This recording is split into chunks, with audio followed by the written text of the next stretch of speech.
Passer après toutes ces femmes, j'ai tellement aimé le contenu de ce qui a été dit ce matin que vous pouvez demander à mes amis à la table. J'ai complètement réécrit ce que je veux dire. Parce que je me suis dit, bon, je ne suis pas pour répéter ce qui a été dit.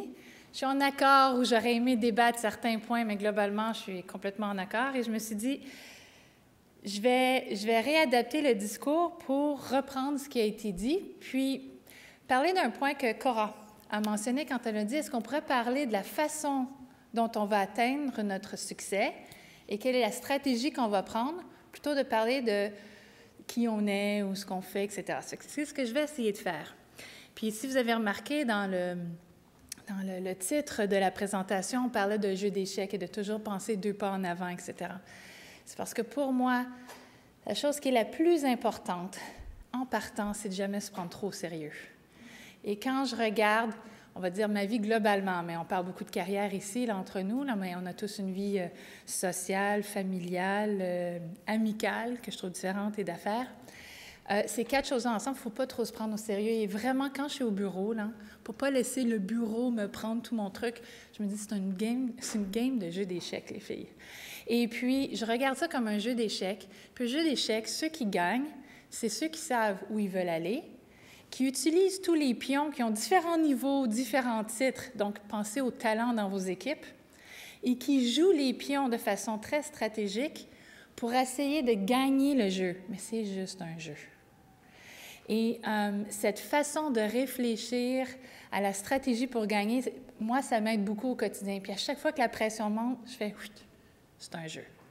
Mais ceux qui gagnent au jeu d'échecs, c'est ceux qui pensent toujours 2 coups en avant, puis qui essaient de tellement bien connaître la personne contre qui ils jouent que ça devient un vrai jeu, c'est un mind game. Hein? On les regarde, qu'est-ce qu'ils vont penser, c'est quoi le prochain jeu, puis on a différentes options. Alors, je suis aussi complètement d'avis avec l'idée que c'est le succès, il est entre nos mains. On peut l'avoir plus facile. La personne qui est contre nous dans le jeu d'échecs peut être plus meilleure, moins bon. La vie, moi, je pense que c'est la vie qui est devant nous, là. On peut jouer avec elle de différentes façons, on va nous apporter différentes opportunités, mais c'est nous, le succès, avoir accès à notre succès dépend de nous. Pour avoir accès à notre succès qui dépend de nous, il faut d'abord y donner une définition à notre succès. Et ça, c'est pas facile, d'après moi. Mais c'est la première chose qu'on devrait se poser. C'est quoi le succès pour moi? Et le succès pour moi, et le succès pour Pamela, et le succès pour Joey, et le succès pour tout le monde dans la salle, il est complètement différent. Et puis, bon, Isabelle, je ne sais pas si elle est encore ici, elle n'aime pas qu'on parle de bel équilibre. Moi, je pense qu'il faut parler de bel équilibre. Mais voilà pourquoi. C'est que pour moi, l'équilibre, c'est peut-être que pour moi, c'est 80% famille, 5-5-5. Je dis tout à l'heure, j'ai dit, pour moi, il y a 4 parties dans une vie, hein? Sociale, amicale, familiale et affaires. Alors, pas obligé d'être 25-25-25-25, ça, je suis complètement en accord avec Isabelle. Mais peut-être que pour moi, l'équilibre idéal, c'est 90 puis 3-3-1. Non, 2-2-1. Whatever. Peu importe, j'ai gradué en maths quand même. Mais peu importe. Mais je pense que la première question qu'il faut se dire, c'est quoi pour moi le succès? Alors, on se le définit. Et moi, j'ai dans mes meilleures copines des gens qui sont complètement dédiés à la philanthropie, d'autres qui sont complètement dédiés à la maison, d'autres qui sont trouvés complètement dans une carrière chevronnée. Peu importe, tout équilibre est le bon. C'est juste de trouver son propre équilibre. Puis c'est drôle, hier, on faisait une conférence, puis certains d'entre vous y étiez aussi, puis on était au Y des femmes hier. Puis finalement, j'ai été obligée de le dire de cette façon-là, puis je pense que ça va me rester parce que je disais, dans le fond, parce que les filles disaient, oui, mais comment on fait pour savoir c'est quoi notre bon équilibre? Je dis, bien là, il faut vous poser la question. Mais moi, ce que je me suis posé comme question, mon année, c'est, quand je vais avoir 85 ans, puis je vais être en train de me balancer sur ma chaise berçante, je vais être fière de moi si j'ai fait quoi? Et puis là, je me dis, j'ai 85, là, je regarde, là, maintenant, je peux contempler ma vie. Je voudrais avoir fait quoi? Et je me suis posé cette question-là. Puis c'est pour ça que quand, à mon année, ma carrière était en pleine montée, et puis je venais de revenir de Paris, puis on était ici au Canada, puis là, j'avais décidé de reprendre, puis là, j'avais plein d'opportunités. J'en ai eu vraiment plusieurs d'un coup. À un moment donné, je les ai refusées parce que je me suis dit, à 85 ans, je ne peux pas croire que j'aurai juste 2 enfants. J'en veux vraiment un autre. C'est que j'ai arrêté, je suis partie en congé de maternité, j'ai fait mon enfant, puis j'ai reparti ma vie là. Mais ça, là, je ne le regrette pas, c'est le plus beau cadeau que je me suis fait. Mais c'est votre... Il y a plusieurs de mes amis qui étaient folles, il y en a d'autres qui étaient trop vieilles, peut-être pas avoir un troisième enfant, nanana, mais moi, c'est le plus beau cadeau que j'ai, c'est ma petite cerise sur le gâteau. Je ne le regretterai jamais. Alors, ces genres de choses-là, puis on arrive à différents... Joey en parlait tout à l'heure, c'est qu'on arrive à différents moments dans notre vie où on se remet en question. Mais moi, ce qui m'aide beaucoup, c'est quand j'aurai 85 ans, je serai fière d'avoir fait quoi? Bon, alors, on se donne une vision. L'autre chose qu'on fait souvent avec les... Je me rends compte que quand je travaille au bureau, on se pose beaucoup la question... on attend que les opportunités viennent chez nous. Mais là, les filles, il ne faut pas attendre que les opportunités viennent chez nous. Il faut aller la créer, cette opportunité-là. Puis pour la créer, il faut avoir une vision à 2-3 ans où on veut être. Parce qu'on ne sera jamais là où on veut être si on ne s'est pas donné un objectif d'où on veut être dans 2-3 ans. Ça aussi, il faut se le définir. Ça fait qu'on dit, quand j'aurai 85 ans, je vais avoir fait tout ça. Mais là, pour faire des checks sur la liste, là, il faut y aller par tranche de 2-3 ans. Puis je trouve que beaucoup de personnes avec qui je travaille, hommes ou femmes, moi, je ne fais plus de distinction maintenant, mais hommes ou femmes se posent beaucoup la question du moment, puis attendent que l'opportunité arrive, plutôt de la créer, puis de dire dans 2-3 ans où je vais y être. Et puis, il y a une chose que quand je me parle d'un jeu d'échecs, là, je reviens toujours à ça parce que c'est ma façon d'alléger le quotidien. Je me dis toujours, puis je l'ai écrit même sur mon bureau, j'ai dit, on apprécie plus les combinaisons intéressantes que la victoire elle-même. Puis je ne sais pas si mais le jeu et la réflexion, la façon d'y aller est tellement plus importante que d'avoir fermé la vente. La game, là, le fun, là, ce qui fait qu'on a encore envie, là, puis qu'on avance, c'est d'avoir gagné les étapes et la stratégie. Il y a aussi quelqu'un qui travaille chez L'Oréal quand j'ai été en France, qui m'a dit un truc qui m'a beaucoup, beaucoup aidée. Il m'a dit, Marie-Josée, donne-toi un objectif à 3 ans, ça c'est clair. Mais après ça, là, cette petite idée-là, là, même si elle est petite, pousser à fond à tous les jours pendant des années va t'amener au bout du monde. Et c'est fort si vous la vivez. Vous prenez cette petite idée-là, puis elle est constamment à tous les jours. Vous allez arriver là, à votre bout du monde, peu importe comment vous allez vous le définir quand vous aurez 85 ans. Alors, ceci dit, pour revenir, pour reprendre, parce qu'Isabelle en a parlé, Joey en a parlé, François en a parlé d'une façon différente. Il faut aimer ce qu'on fait pour être capable d'avoir envie. Je vais vous donner un exemple. Ça va ressembler un petit peu à l'idée d'Isabelle, sauf que moi, j'étais au secondaire. Et puis, j'étais en secondaire 5, puis j'ai été impliquée dans le défilé de mode, l'album de ci, là, ça, puis tellement que j'ai arrêté d'étudier un petit peu trop. Et en arrêtant d'étudier un petit peu trop, je suis devenue plus très bonne en mathématiques. Et là, je me suis fait dire, de toute façon, Marie-Josée, c'est pas grave si tu n'as pas des bonnes notes en mathématiques. Toi, tu aimes l'histoire, l'art, c'est pas grave les maths.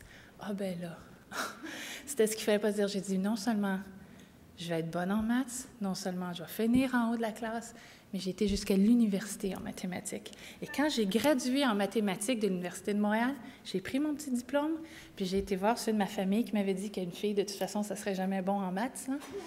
Parce que moi, je suis la seule fille de 3 frères. Et je leur ai mis, puis je les ai encadrés, puis je les ai mis dans leur chambre. Mon diplôme. Ceci dit, pour être très honnête, alors ça a été super pour venir chercher un sentiment de confiance en soi, que si on travaille fort sur notre faiblesse, puis on arrive à réussir dans cette faiblesse-là, bien alors, la vie est à nous.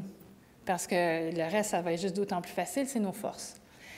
Ceci dit, si je suis très honnête avec moi-même, je l'ai faite par esprit de combativité puis de compétition, mais quand j'ai gradué en mathématiques, je voulais devenir donc actuaire. Après 3 jours après avoir gradué à l'université, je me suis dit, qu'est-ce que je fous ici? Et le 4e jour, j'ai remis ma démission. Et j'ai remis ma démission parce que foncièrement, calculer, c'est pas ça qui m'intéresse. Je trouve ça fascinant, intellectuellement intéressant, mais c'est pas une passion. Et je travaillais 20 heures semaine pour payer mes études à l'université comme représentante sur la route. Ça fait que je suis retournée représentante sur la route en me disant, bien, je vais repenser ce que je veux faire. Sauf que j'ai jamais quitté. Parce que là, c'était relationnel, il y avait des gens, c'était le fun. Je me suis retrouvée une passion. Je suis devenue directeur national des ventes chez Clairol à l'époque. Et là, j'ai voulu passer au marketing parce que je disais, un jour, je vais être directeur général. Mais pour être directeur général, les ventes, c'est une chose, mais c'est tactique.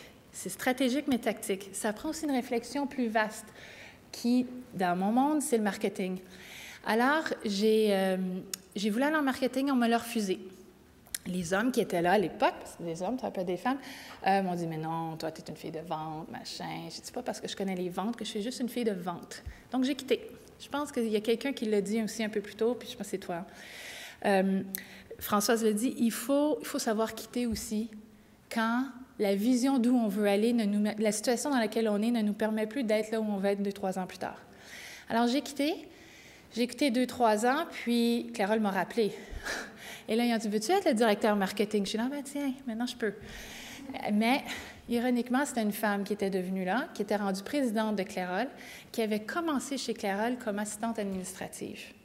Et j'avais tellement de respect pour elle que j'ai dit tout de suite. Je suis retournée travailler, puis là, de là, j'ai dit, c'est beau, là, mais après 1 an comme directeur marketing au Canada, c'est vite de l'exécution, c'est pas du développement. J'ai dit, moi, je veux vraiment faire du développement. J'étais à Stanford, puis on a lancé les premiers produits comme Herbal Essence, etc. Et de là, L'Oréal a appelé. Puis pourquoi je vous raconte ça? C'est que j'ai fait une grosse erreur de carrière, là. Quand L'Oréal m'a appelé la première fois, puis ils ont dit, Marie-Josée, on a un poste, tu vas faire le développement mondial des produits de coloration pour L'Oréal. Les produits de coloration, à l'époque, c'était le tiers du revenu mondial et la moitié de la profitabilité d'un groupe qui est public. Puis on dit, tu vas faire le développement mondial pour la coloration. Comme on dit en bon québécois, j'ai choqué. Et j'ai dit, moi? Et j'ai fait ce qu'il ne faut pas faire. J'ai dit, moi? Mais est-ce que moi, je suis capable? Et là, je me suis mis à référer plein d'amis. Et à jamais, je vous dis, j'ai fait une erreur, je ne referai plus jamais, faites-le pas. OK? Alors, je me suis mis à référer plein d'amis.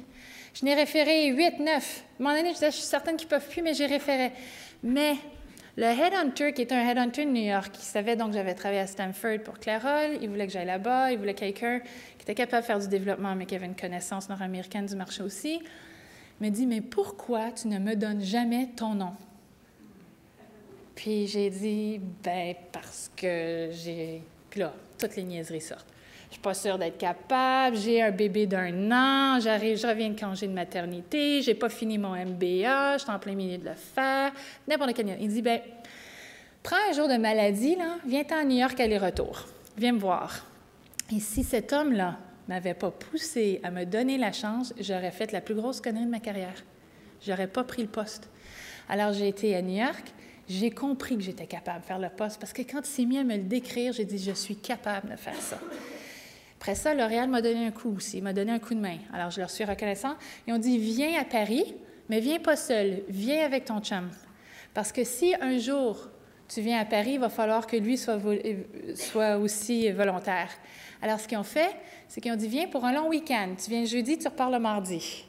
On te voit le vendredi, si tu es bonne, on te voit le lundi. OK?